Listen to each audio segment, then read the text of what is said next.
You're literally Frodo right now. He's the hero.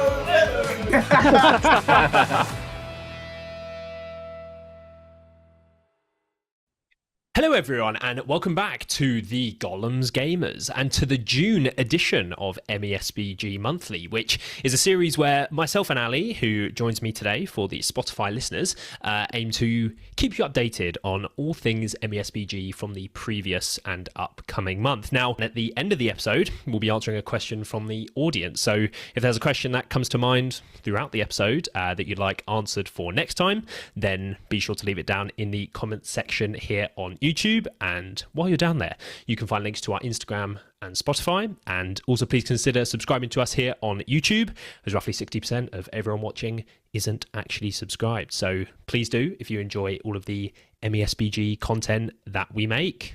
Hello there.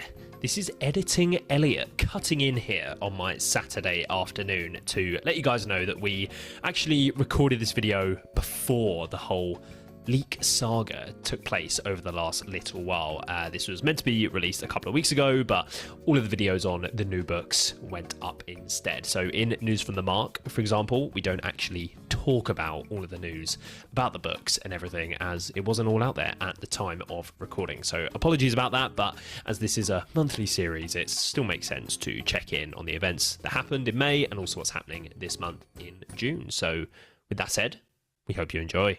So, kicking things off then with the first GBHL 100 from last month, we have the Gates of Gondolin, which is a 1,000 point event that I was at. That had 5 games, and it was, and it was won by our very own Ashley Walger, back on the top of the pile for the GBHL 100s, which we'd love to see. He took the dub with Muster of Isengard. Was it his very first time using an Isengard list? I think it might have been ever. I don't know. I don't know if it was ever. But he might have used one when he was younger. Yeah. Put it this way, I'm pretty sure Ash has used everything at some point by the amount of games he plays. Yeah, I don't think he'd used it much though. Yeah. But 1,000 points, he thought the Berserker spam would be good, and it clearly was. So we'll talk on that. Basically, he looked at Vince and was like, "That man's onto something." Isengard's pretty good at the moment, and then did it better. Yeah, and he won it. So there you go. Yeah. Then in second place, we had David Farmer. No surprises there with the Depths of Moria. And then in third place, we had Pete Harvey, who I was fortunate enough to play, who also had the Depths of Moria. So in second and third place. Now, I'm pretty sure they both had the same list near enough. It might not have been literally identical, but they both had the Balrog and the Watcher at 1,000 points. They both had like almost 70 models. So it was a tough game for me. I think I had 42 models in my list. So, and obviously Balrog Watcher was a crazy combination. So, but what do you think? Initial takeaways, Ash, with the dub here, Muster of Isengard. What are your thoughts? Ash finally actually listened to my advice at City of Kings. It's all your advice. Oh, here we go. Here we go. But I just remember, Ash has spent ages trying to play this edition like last edition. Yes, with his clutch sort of stuff. But yeah, no. I think it's more. Obviously, Ash could play it. Muster of Isengard is a very good list. It's one of the ones which I've liked straight off the bat when I actually put this when we did, I'm not sure if you were on this episode, but no, I think it was me and Ash actually, and we did the top evil armies coming into the new edition, like just as it came out, and I had Muster in my top 5 and Ash did not. He thought Muster was not going to be very good. I think that's what he said. I knew Muster, like it looked pretty good. I think the initial thing that jumped off the page was probably the captains having the strike, and I thought, oh yeah, I might not have Which even is actually known the least relevant thing in that. It's not actually that. Yeah. But they are good, especially when you've got 3 at 1,000 points. I guess it's pretty good. No, because I think we'd even spoken about it, going like Muster is a good list. Vince has been doing pretty well with it as well. But it's not just Fight 5 Berserkers, although they are quite good. It's the fact that you've got all the basics. Like Isengard, you won't break until you're dropped below 66%, which is phenomenal in how it changes the game. You got Saruman, he's not like as reliable as he used to be, but he can deal with a lot of the big gribbly stuff that is going around. And then you've got Grimmer, who is amazing. Like he's probably super good Grima. Busted. Best hero in the game at the moment in terms of what you can do. Who would have thought, eh? Yeah, it's not just a might nerf; it's the advantage it gives you in our current scenarios. It's also got the free march as well, turn 1, if you are on the board, that is, which is just a nice little bonus. Yeah. And once you get to 1,000 points, you can also include a drum, and then so you become one of the quickest lists in the game, with some of the hardest hitting troops in the game. And like Urukai captains are solid. They're not expensive. 65 points, for a D7 strength 5, fight 5, striking hero. And if you do have the drum, you don't need them to be calling the march with your first turn 3-1 and that. So they can go strike. Like basically you've got a tool for everything. You may not be able to kill big heroes, but you can shut them down usually with Salmon. And you still get good numbers, and everything's fight 4, strength 4, and like pretty resilient. Now you might be thinking though, what if there are 2 really big heroes, such as the Depths of Moria with the Balrog and the Watcher? Now, Ash did actually play Farmer top table last game to win the event, and Ash did get the win. Now, when they played, just looking at the list here for these Spotify listeners, there is a single Urukai with crossbow in the list. So he has 1 bow. He just thought, I think he had spare points or something. He took 1, and I believe in the game against Farmer was incredibly lemon in classic Ashley Walker fashion, like sniping out a dude in combat with the Balrog or something clutch. It might have been something with a banner. Oh, but he doesn't have a banner. It was something really clutch with a singular crossbowman. So always take them if you can. But it's a nice segue into the Depths of Moria list, obviously coming 2nd and 3rd. It's a pretty crazy combo. I played Pete, so obviously I had a fairly low model count list in comparison. Obviously Ash here has 51 models with Muster of Isengard, which compared to my 42 is actually quite a big difference to the 70 model sort of almost list that the Depths of Moria is. The combo, obviously the Balrog's way better now, and just with the Watcher, obviously when you play the Balrog, you're trying to screen off and sort of stop it from doing what it wants to do. But when the Watcher can move models around that you put in places to block, it's really hard to sort of stop, and it kind of depends how the Watcher rolls for the amount of shots it's going to get. It doesn't matter really whether it kills or not afterwards when it draws you in. It's just moving those models to begin with. But Pete rolled, I think, a 6, then a 5 and a 5. So like he's just getting so many rolls of the dice to try and move models in. And then, it just opens gaps up to your heroes that just weren't there when you end your move phase. So it's really tough to deal with. But what do you think? So I mean, it doesn't surprise me that it's up there, because once you get to 1,000 points, it's a lot of people go, I can finally use some big gribbly stuff.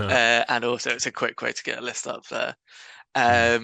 Also, it is just a solid list. The fact that you won't be broken in half of your games, at least, because the Balrog is the Balrog. And you have a battlefield-wide banner. Oh, that's nice. Oh, +1 courage. Yeah, so and -1. There are some downsides to it, but it's very solid. The main downsides being the majority of your army are just goblins, so there is a limited amount you can do with that. And also the Balrog and the Watcher, for as good as they are, will still have that one game or that one turn where they just screw you over and they fluff it, and they don't have the might to influence it. But if they don't, it's a really tough thing to deal with those 2. I'm not surprised to see it up there. 2nd and 3rd though. I mean, 1,000 points. Farmer's allegedly a good player. I'm still not convinced, but Pete's heard something like that. Pete's definitely quite a good player as well. He doesn't go to as many events as some of the others, but he has always been a fan of Gribblies. Yes. I'm not surprised to see him up there. It was a very, very close game, Destroy Supplies. So, but no, congratulations to him as well as Ash and Farmer. So we shall move on to the Battle of Clydewater, which was a 800-point event with 6 games, somewhere up north of London. As soon as you go north of London, we are in the Northern Territory. I think you're in another country, technically. It's unfamiliar territory for sure. So So we have Jakob taking the win here with Men of the West for the Spotify listeners. We have Andrew Stone with The Depths of Moria once again, which I believe was just the Balrog and like 60 plus models, I believe, when I checked the list. And then we have David Farmer again in third place with Army of the White Hand at 800 points. There's sort of been discussion on, does it really work north of like 750-ish kind of thing, but he gets the podium here with Army of the White Hand. So thoughts on any of the three podium finishes? I think all of them we've talked about at some point now, but yeah, it's interesting actually that because coming out of City of Kings, there was a definite like good armies were dominating. Yes, in the top 10, whereas you've got actually two evil armies sneaking in here. I know the Army of the White Hand's obviously been going for since the start of the new edition, but it hasn't been. I mean, even I think most of like the Jakob and Farmer and that who've used it the most that I'm aware of at tournaments would say it's not optimal at 800. Doesn't mean it's bad, but I think they sort of say usually after 750 it's best. Yeah. For me, it's where Muster starts trumping White Hand, personally. They are very different lists, but I mean, they both got Saruman and Grimmer, so... yeah. But it just works a little bit better at, you know, at 800 compared to lower points. Yeah, so, but no, Men of the West is being proven to be reliably good. So this is 800, so I took it at 800 to City of Kings as well. I didn't win the event. Jakob also hasn't gone with the War of Rohan bow spam as I did. Which I agree with. I remember playing against Men of the West against Mark at City of Kings, which I did win. But we were talking about after the game and going, I felt like the Rohan bows were just free kills. Like it was just, I'd rather go. Like, over my 6 games, it was that I didn't really have a chance to leverage them. No. And like, I think over 6 games, how likely is it that I'm going to run into a position where I can? Maybe with the new match play guide and the new scenarios, there will be more of those cases, but it didn't happen once. So it's like, well, why do I have 11 of them then? You know. So yeah, it's basically they're going the boys of. I would rather do more warriors of Minas Tirith than bows because you're not going to outshoot a concentrated bow army. So having a handful was handy just to put on objectives, and you've got leggy, so you can, if you're facing someone with no bows, like have some shooting advantage. But really, the purpose of the list is to live long enough for Aragon to kill everything. Now, it's interesting, though, because for the City of Kings, I didn't take a banner, as 3 of the scenarios were custom scenarios that didn't have banner VPs. So there was only 1 scenario that had banner VPs, where Jakob here has gone to a 6-game event, potentially half of the scenarios, well, no, all of the scenarios. So he knew which scenarios would be played because it was all of the 6 ones from the rules manual. So in half of his games, he thought it's fine to not have the banner VPs because he doesn't have a banner in this list. So it's interesting. But equally, Depths of Moria doesn't have a real banner either. True. And like, I haven't gone to like loads of tournaments this edition. It's only still like, I think 3 of them. But the thing that I kind of noticed, because I've taken banner and not taken a banner, is it's not actually game ending at the moment if you don't have a banner, because most of the time, if you can win like the objective of the game, the banners are relevant. It'll outweigh the banner VPs. Yeah, so it's like, is that like with the spread of VPs now? Yeah, so it's like if I break you because of where we're going up to 20, the banner may be worth 4 VPs most, but if I break you and I stay unbroken, that's usually 5-4 win to me. Like just ignore say if I killed a general and then like it's kind of there's 3 V4. So if you're going to win the game anyway, the banner actually is a bit irrelevant. I think where it changes it is if the game's destined for a draw, you're at a disadvantage. So it kind of almost it forces you to play a bit more aggressively, but it doesn't actually disadvantage you at winning the game. It just means that if anything, you're less likely to get a stalemate because you have to. Which is, I mean, I'd rather still have a banner than not. But if in a list like this where you have a 6-inch one anyway, and if you don't take it, it means you can get up to 40 models. It's like, do you sort of accept the trade-off? Because you've already got the 6-inch V-roll, it's there going, yeah. Is it worth taking the hit? I actually think in this list it may be. I mean, well, he just won 100. Yeah, he got it. So that's the point. There's also like for an upcoming event I've been looking at, it's sort of like they're going, I've already got a banner effect in the list. I kind of maybe want to have this other hero, but like I can't get the numbers and the hero and the banner, so it's like it's a genuine consideration as to like what goes and what doesn't. But yeah, so I don't think having a banner is as big a disadvantage as we thought. We will monitor where that goes. But no, Men of the West, I really enjoyed using it at Heat of Kings, and now I have all of our hand painted. I will certainly be running it back at some point, for sure. Also, just using the 3 hunters is just something I've always kind of wanted to do, and I had a lot of fun. They do all synergize really well. Yeah, and some people aren't that high on Gimli. I like Gimli. I think he's pretty good with Leggy in the list as well. Oh yeah, if you got Leggy and Gimli together, I think he's good for 100 points. I think he's good. So yeah. Okay, so we shall leave it there for the Battle of Clydewater, and we shall move on to News from the Mark, the segment where we take a look at the individual and team standings in the GBHL, as well as discuss any recent news items from across MESBG. We'll be talking about all of the new releases in this segment as well, the Army's book, the match play guide, and everything else. But kicking things off by looking at the GBHL standings with the individual rankings, we have David Farmer on the top spot still, Jakob in second place, and Stephen Denby holding on to the third place position for the Any Heroics podium, which obviously here at the Gollum's Gamers we hate to see for sure. And we have had Ben Haslam drop out of the top 10, sad face, so no Gollum's Gamers in the top 10. You hate to see it. Moving on to the team rankings, though, this is where it gets a lot nicer, spicier. We have the Gollum's Gamers, the top team in the GBHL. Yours truly. I contribute a lot to that, of course. I actually contribute a score now. I have a score. Let's go. We did miss the biggest news, which was you came 5th at that event, which is a reasonable score. So Gates, yes, thank you, Ali. You are contributing. It's 6 months into the year. Although I did actually contribute a score in 2023. It was the 10th score, but I did contribute a score in 2023. 2023, as in like... There we go. 2 years ago. That was the year I went to 24 tournaments, so that is the only way I managed to contribute a score. But yes, we are on the top spot, which is lovely to see. We have Any Heroics in the second spot, and then we have the Guardians moving up into third place, making their case on the team ranking. So they were in fourth, I believe, and they've come up to third. It was Pigmar who were in third, and they've dropped down to fifth.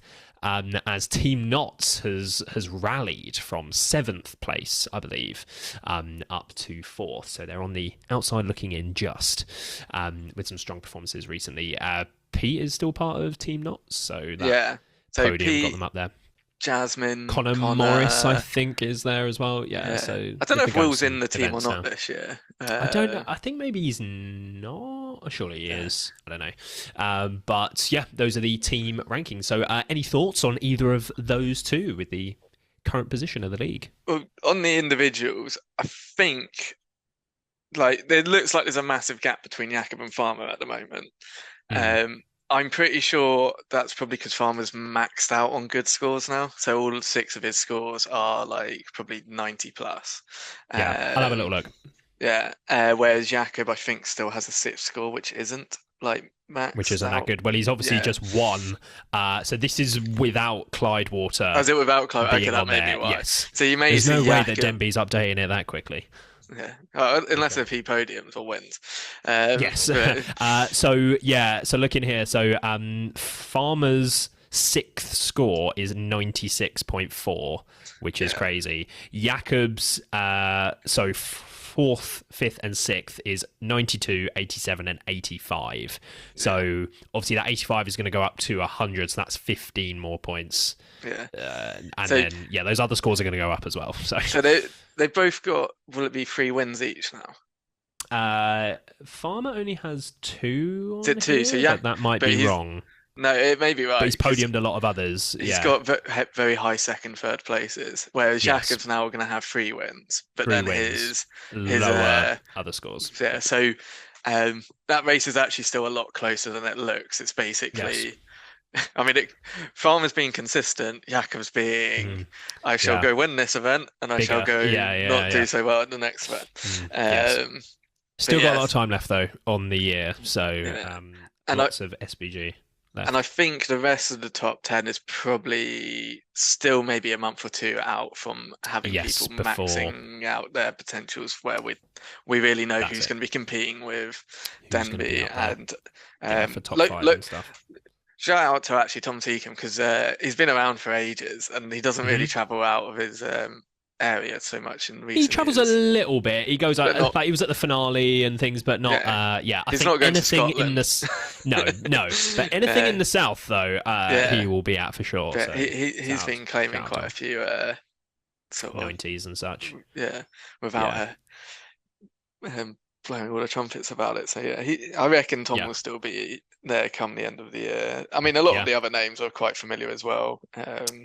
But there's some other names lower down that have not yet. Like all of the Gollum's gamers. All of the Gollum's gamers. There we go. Ash's 100. He's snuck up a little bit, but I think his sixth score is 60. Yeah, 4 of his 6 scores are under 70. So what was his second score? Was that even in a 90? Oh yeah, to be fair, it's 76. So to be fair, he's only got one good score and he won it. Yeah. So that shows how Ash has been struggling adapting to new edition, which quite a lot. But he's going to work it out now.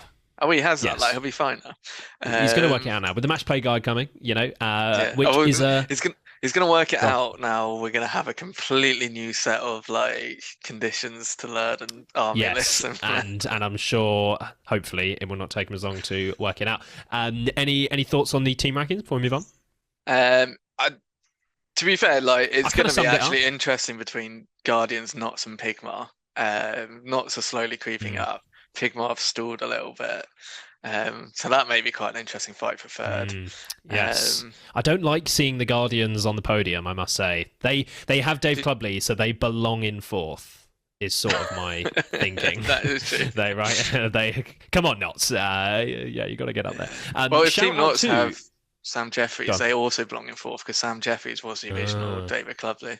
Oh, I see. Oh, so maybe things are right then. No, but they need to both be in 4th. Shout out to Mitchell McMillan for following the Instagram during the pod recording. Let's go. Shout out to you, Mitchell. We shall run through very quickly the upcoming events and a very spicy list as well, which has been talked about endlessly by the Gollum's gamers as of late. So I'm interested to get your take, Ali, as I don't believe I've heard from you on this yet. But next month we have 3 GBHL 100s. We have the Great North Aroon happening again somewhere north of London, which is a 700-point event with 6 games. We have a really big day out, which is happening at Big in Bristol, which is 750 points with 6 games, which I will be attending with a few of the guys, I believe, as well. It's the weekend before the Nations Cup. That was one thing we didn't talk about, which we can talk about in a moment. And then finally we have the Wolf's Lair 3, which is 700 points and 6 games as well, over near Norwich. So 3 events happening between 700 and 750 next month. Did you want to touch on the Nations Cup very briefly? Yeah, just before we get into it. So what was the date? The 21st and the 22nd? Yes, 22nd. Yes. Yeah, the second edition of the Nations Cup run by Mr. World Champion Michael Bradford and Edward Bull. I'm not helping run it this year. I am competing instead with Team England 1. I am the wild card that Team England 1 has. Not Team England 1, because technically the Team England 2 isn't called Team England 2. But so there is a large contingent of Gollum's gamers going. No, right. But because Elliot, are you the only one who isn't going, or someone else missed out? I think there's 2 not going. I think Adam's going. I think James isn't going. I think James. Oh yeah, James is the other one. I think Adam's going, and James isn't. Yeah. Yeah, I'm pretty sure Adam. Yeah, I think it's go, but it's not. But the rest of the Gollum's games are going. So for our international viewers, if you want to come up and ask us all of those questions, we will try and politely answer them, and we'll do so. Message the Instagram. Get in touch, folks, or just find the boys at the tournament. We will be there.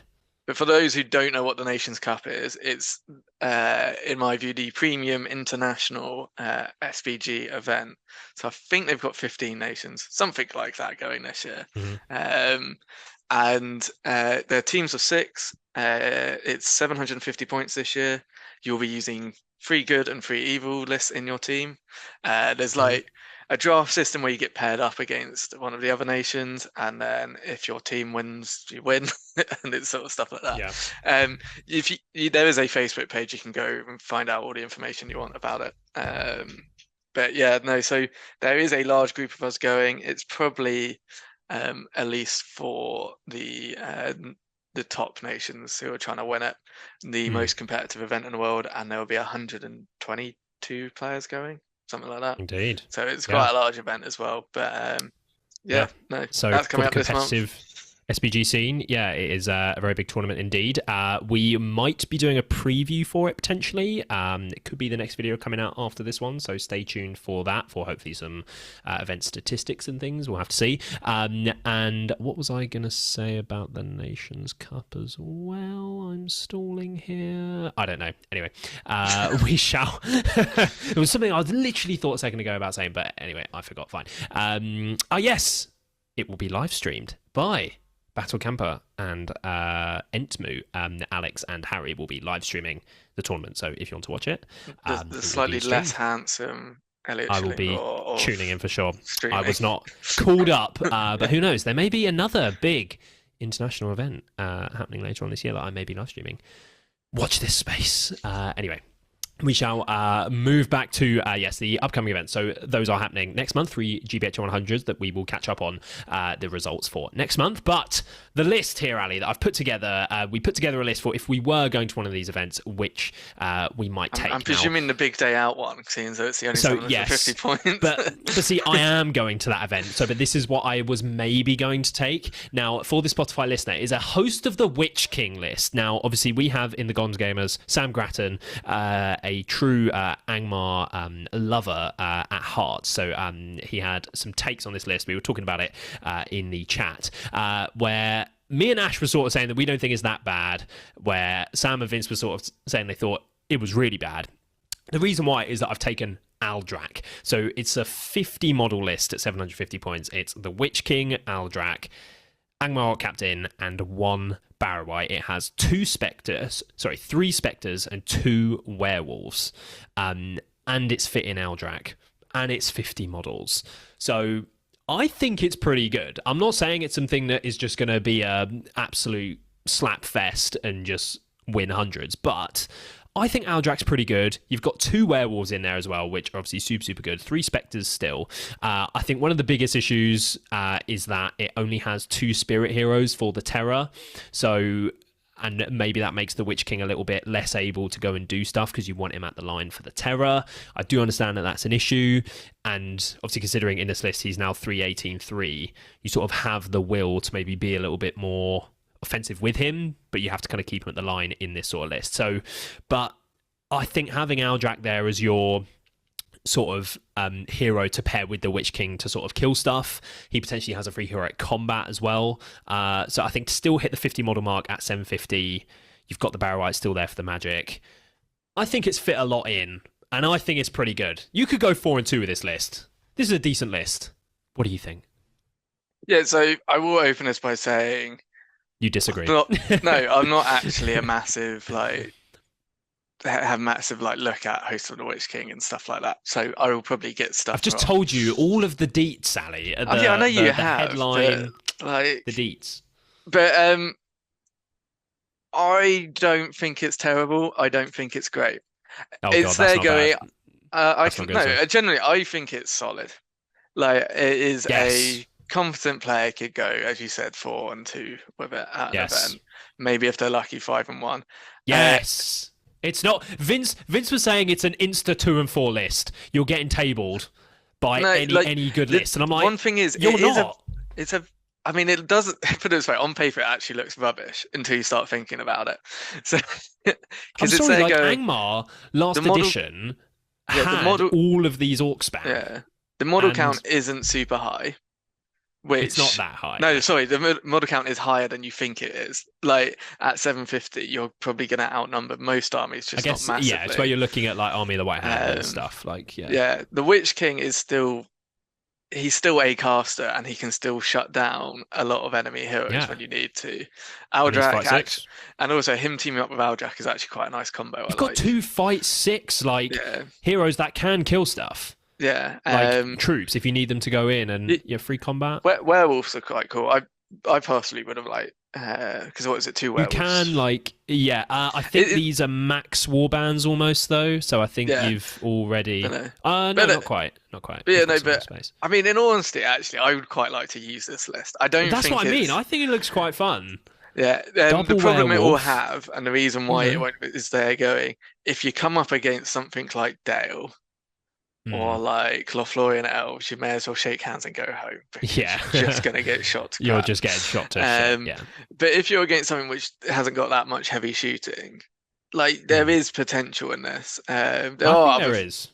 The Spectres can do spectry things. Werewolves are quite a Aldrak. They're better now. And the orcs just need to sit there as they did last edition in Angmar and just die as slow as humanly possible. Now, obviously, last edition there was Gullivar. I'm not trying to say that not having Gullivar doesn't change that much. It obviously does, but the orcs were still doing the same thing last edition. So, put it this way: if there was a GVHL 90 local to me that was 750 points, and someone went, "I'll give you the models, Johnny. Use that list just for and see how you do," I would take it, and I would be like, I think I have a shot at winning. You could win the event. Like I've not signed over my death one. No, it's not that bad of a list. I think it's decent. Yeah. Aldrak has some play, folks. I may buy one and play a solo hammer game with Aldrak. But yeah, its biggest weakness is it is just a little bit flimsy. So some bad luck will hurt you. And yes, it's solid. Not spectacular. Yes, fine. Okay, well, that is a good outcome for when I wrote this list. So, yes, lovely stuff. Now, okay, I think we are just about ready to close things out. But first, our final segment, One Question to Rule Them All, where we close out every episode with a question from the audience. So be sure to leave your question down below in the comments here on YouTube. But today we have a question from Hobbiton Hold, who asks 2 questions, actually. So what he's asking here, so a new Gondor battle line versus a new Isengard battle line. That's his first question. Which one do we think is better? And then secondly, he says, will Sam Grattan ever play more than one tournament with his Kingdom of Khazad-dûm army, which ties nicely into the conversation we had earlier about the changes to Khazad-dûm. So first of all, Gondor v Isengard, Ali. Which comes out on top? New edition. So by redone army line, I'm assuming this is models. Yes. It's like which line with the changes, They're both I feel D7. like both of them have actually aged fairly well. The one I would go for, though, is Gondor, because I think Gondor will benefit more from the new technology. Oh, wait, so I assumed he was thinking in a head-to-head matchup which wins, but are you reading it as which one is better now? No, as in I'm reading it as a complete redone Gondor army, like as in models. It's like redoing all of the models. Oh, I see. Plastic. Oh, no, that wasn't how I read it. Okay, well, fine. See, this is where you're too in competitive mindset. I was thinking, okay, fine. Okay, so which one would you prefer to be redone? Yeah, which models would I prefer to be redone? Is how I'm answering this question. So, Hobbiton Hold, if that is incorrect, you can ask the question again next time. So, which one? Sorry, so you would prefer to see Gondor redone? Yeah, because I think they'll benefit from the new. Yeah, I think they're both good. The Uruk-hai plastics are pretty good. Yeah, and I think the white tree and all of that will benefit more from. Yeah. This sort of new technology that can give you the detail. Agreed. But I do actually think they both have aged pretty well. Also, the Gondorian warriors are a little bit small. Yeah, the shields and things as well with the Gondor, like how it sort of blends into like the top part of the shoulder and all that. That's a bit naff. Where on the Uruk-hai, I don't think they have that problem as much. So the Uruk-hai are older as well, which is kind of ironic. Are they? Because they came out in the Two Towers, whereas I think it's because they have like more of an iconic, I think anyway, compared to Minas Tirith, like the armor sort of look is a bit more memorable. Because it's a lot flatter, like in terms of like their armor details are flat and the Isengard, they kind of, it was easier to do with the technology at the time to make it because it's angular and sort of flat, whereas Gondor has like little details and stuff like that. I'd say Gondor I think will benefit more, so I'll go with Gondor, although I wouldn't complain if we also like just get new Isengard ones. Sure. Two different sides of the coin there, but fine. And then Sam Grattan, will he ever play more than one tournament? Was it one tournament? Did he take it? I think he has played more than one tournament. I think he took it to two, didn't he? Because he took it to Preston. Although saying that, the question is with his Kingdom of Khazad-dûm army, because he used my army at Preston, I'm pretty sure. I see. With his, so maybe he's only been to one with his. I'll tell you what, I'll answer this question next month when we see the results for Khazad-dûm. Yes, I'm sure by next month we will have an answer on that for sure. Once we see what's happening with the list. But yes, thank you very much for your question, Hobbiton Hold. And be sure to leave your questions down below for next month. Okay, we shall leave it there. So thank you very much, everyone, for watching another episode of MESBG Monthly from the Gollum's Gamers.